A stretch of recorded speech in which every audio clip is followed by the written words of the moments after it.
I'm going to share one of the key learnings I found when I've been studying all the top performing organizations, whether it be retail or any organization. Now, I want you to visualize a tricycle which has got a big wheel in the front and then two supporting wheels.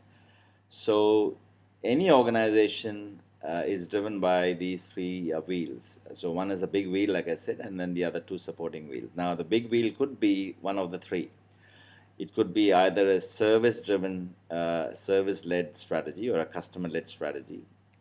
Number two, the second wheel could be a cost-driven strategy, and the third wheel could be a product-driven strategy. Now, it could be that one of these three wheels, now either the big wheel could be a customer led, or the big wheel could be a cost driven, or it could be a product driven.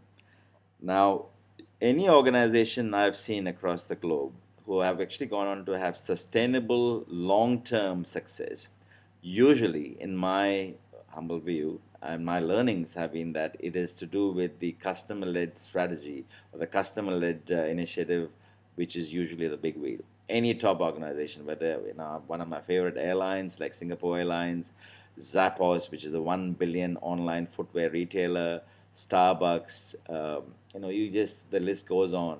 And it's about sustainable long term vision. So when we were going through a transformation at one of the largest department store chains in Australia, because it's a 100-year-old iconic department store called Myer, and it was making $3.2 billion sales, and it came to a point where it was making negative $66 million profit, almost went belly up. And one of the key things that we did was we inverted the pyramid. Instead of head office, supposedly the epicenter of the universe, having all the information and all the knowledge, and pretty much dictating what the rest of the world should be doing, we inverted the pyramid. We said, well, the actual person who is the most important person in the organization is the person on the selling floor. The person who is actually serving the customer is the king or the queen. So we came up with a mantra: if you are not serving someone directly, serve someone who is. Let me just repeat: if you're not serving someone directly, serve someone who is. So it doesn't matter you are the CEO, you're the head of supply chain or head of buying.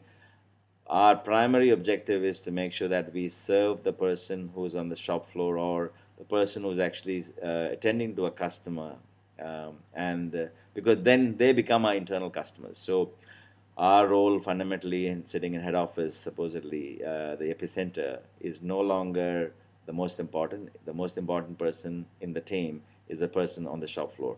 Once you get this attitude right, once it actually permeates through the entire organization, magic happens.